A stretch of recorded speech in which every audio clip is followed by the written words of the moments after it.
Somebody asked on my last video whether they could see me sharpen, and so this is in response to that. So I'm going to take this knife, kitchen knife, and put it through its paces.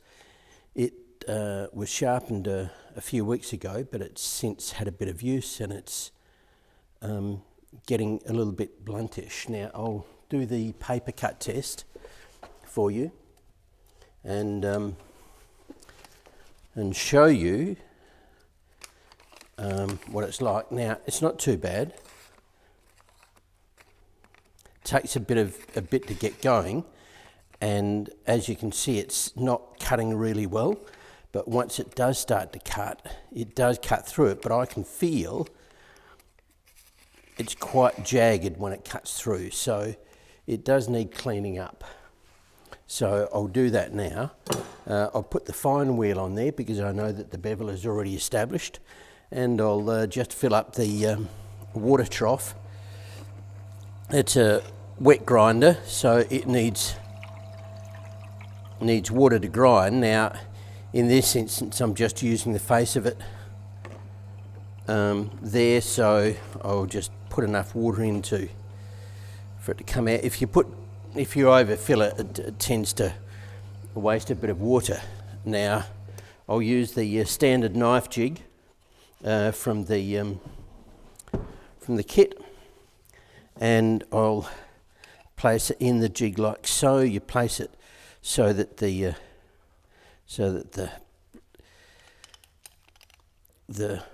face of the jig, edge of the jig, is parallel to the edge of the knife, and then tighten it up so that it's nice and tight. Look, some people put cardboard or tape in there because they find it scratches. I haven't found it scratches that much, so it's not too bad. Now I'll check the angle on it. There's the angle setting jig. You set the diameter of the wheel here because it's a diamond wheel. It's just a fixed 250, so I don't need to change that at all. So, and I set the angle here. Now I know last time I ground this to 20, so I'm going to leave it at 20.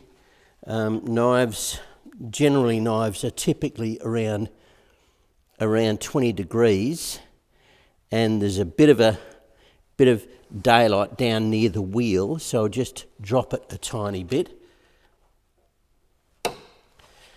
just to make sure that that's set at the exact correct angle, and that I think is good enough. That's close enough for mates, I think. So and the idea is to grind it until you feel a burr along the whole edge. With knives that are really worn, you need to grind them quite a bit to get rid of the edge. There tends to be a round over on the edge. As they get worn, they get more and more worn, and they're just a round over there. So what you've got to do is you've got to grind down until that round over disappears, and you've just got an edge on the knife right there. And in fact, if you get a magnifying glass, I have a magnifying glass here that I use, and it is actually glass, it's not plastic, it's a really nice one. You can see if there's a round over on it through the magnifying glass, and I can see that there's no round over on it. It's still got the edge from before, but it's just a little bit beaten up. So I'll just fix that edge up on the fine stone. Now this is 1200 grit, and the other day, one of the knives I showed you the other day, still down there, I started that because it was so pitted. I started that on the coarse, which is I think 280 from memory, and then the fine is 600, and this is double the grit, 1200. What they say is as you go up through the grits with grinding or sanding, if you're trying to sand or polish something, you basically go up through the grits, but this is doubling the grit each time, so 280 to 600, and that's just over double. 600 to 1200 is double. which is a bit of a hop, but the diamond stones are quite efficient, quite effective, so I think they work quite well like this.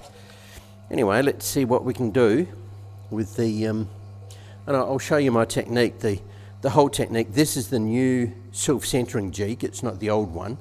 The old one had one fixed plate and one adjustable plate. This one has two fixed plates and it divides in the plastic back up here. So it's a new style. You've got two positions, one position up there, one position down there. I use lower position typically. If I've got something that's very thick, like a, what do you call it, a cleaver or something, I need to come up here on the upper position, but that position down there is good enough. So let's see how we go. And then you just, instead of twisting the knife, you lift it at the end here. You have to lift it quite high to get the tip, depending on this angle. The more angles in, the more you need to lift it up, but some people come in like that, sort of dive bomb, as they say. The Baz from Finnan Knife Sharpening likes to dive bomb, but as long as you've got an even flow of water across the edge as you sharpen, you're pretty well good to go. Now let's see what that looks like. I'll just grab a bit of paper to take the water off to inspect it. Now, it's not a bad edge there. I'll come up and see if it'll focus on the edge there. Can you see the edge there? That's quite a nice edge. Now let's feel for a burr. There's no burr yet. Oh, there's a bit of a burr up here, but there's no burr, not much of a burr down there. So sometimes you need to come in a few both ways to establish the burr. But as long as you get a burr all along the edge from both directions, then you're pretty much right. So now let's feel. Yeah, the burr's starting about there. Not much of a burr there. I'll just come in this side. I mean, as I said, this is a fine stone, so I'm not really expecting to adjust the angle that much. I'm just expecting to put a polish on the edge, and there aren't any dings or nicks in it. So the edge is still pretty good from when I last sharpened it. It just needs a bit of a touch up, I think. Now let's see how that feels. Now that's pretty much a burr all the way along. I can feel the burr there, there, there, there, there, there, and there. Yep, that's it. That's all I need to do. I might just take it once along here, once along this side, just to give it a final run along here, just to make sure the edge is nice and even, and use the paper towel to clean off the water so that I can see it. And I might even have a look with my magnifying glass, see what it looks like under the magnifying glass, and it looks pretty nice. Looks pretty nice. I'm quite pleased with that, the way it's turned out. Yeah, that looks nice. So I'm happy with that. I'll just take this off and show you once again the edge. And if you look at the edge, I think you should be able to see it there. If I just show you the edge like that, that should look okay there. I'll have to look on the finished video to see if you can see anything. Now, the next thing we need to do is to hone. We'll just turn it around. Normally I'd just come around, but probably needs a bit of compound on it. This is the compound that Tormek throws in. Comes out of the box. This actually In fact, I bought this in a 2-pack, and oh yeah, here we go. I've got my spare in here with the drill sharpening jig. Also put the truing jig in there for the other stones. You don't use a truing jig on this, obviously, but use it on the stones. I bought a 2-pack. It was a bit cheaper in 2-pack. And what they do is they do this to it. They run it out of the tube along there like that, and oh, it's okay, I suppose. So I just like to take a tiny little bit, maybe about 3 millimeters, and then run it along here so that it just covers the whole surface like that with the finger. Doesn't damage the finger, it just gets a bit dirty. And then that puts a bit more honing compound on it, freshen honing compound, and now the burrs on this side.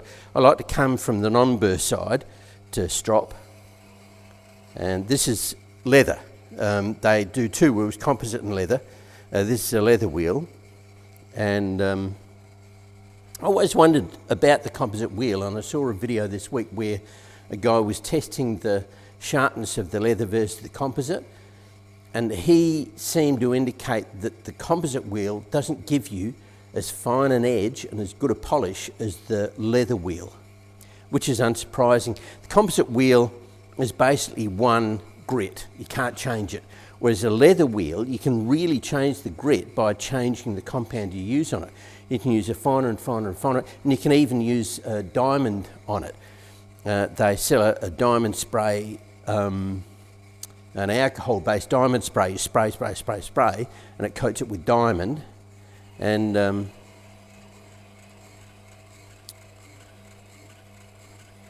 just worth mentioning it right now that I've done some Tormek tips, and I've done a few tips already, and I've got some more planned on things that I've learnt. I've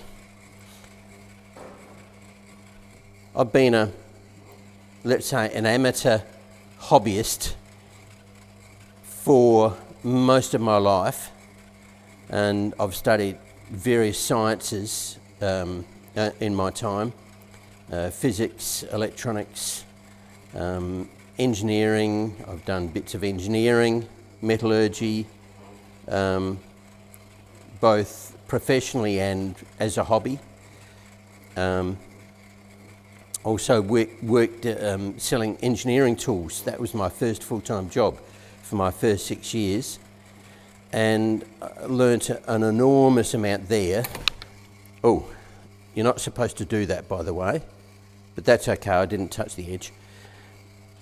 So I've learnt a lot of stuff over the years, both from experience and from my betters, as it were, on how to look after tools and how to do various things and various techniques. So Tormek tips are basically sharing my experience and the things that I've learned with you guys, but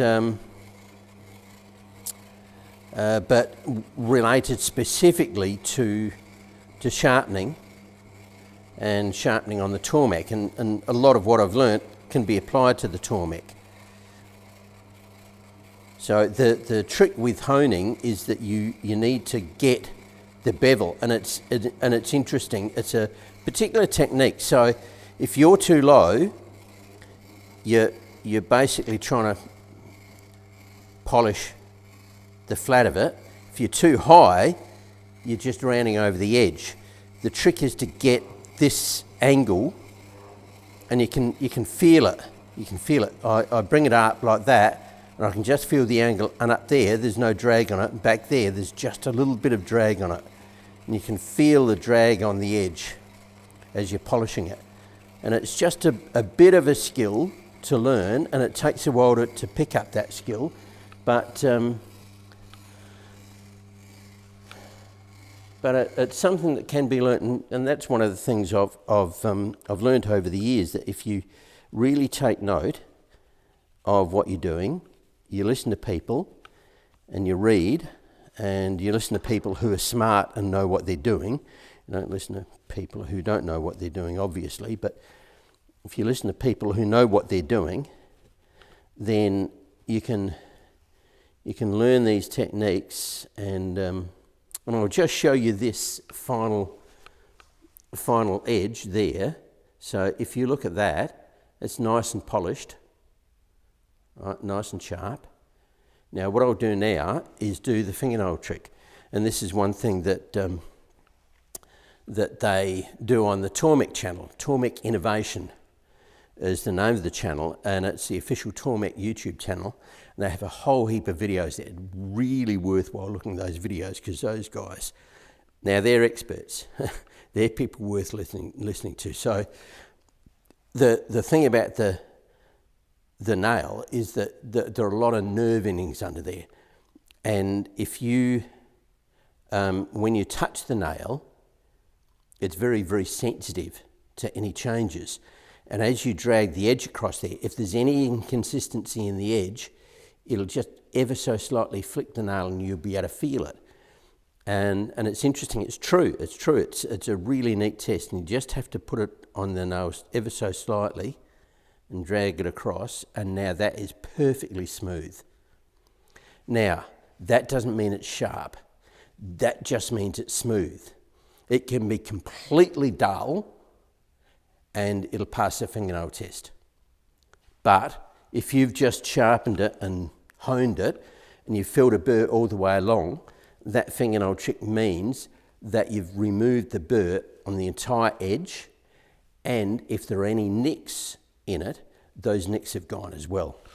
So now we'll try a paper test. You remember how difficult it was getting through the paper before. Now, I predict that this will be super smooth.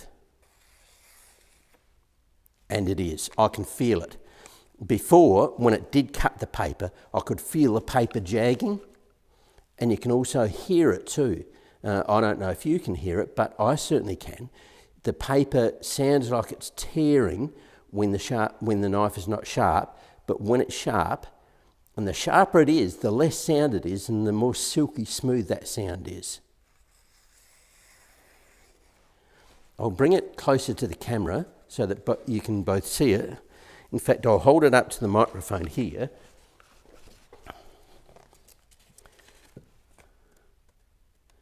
I'll just get another bit of paper. Okay, Far Side cartoon. Can you read it? Gift from my son. I'll hold it up to the microphone, see if you can hear it. Can you hear that?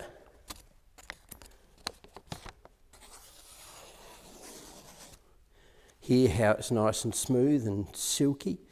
That's an indication of a sharp knife.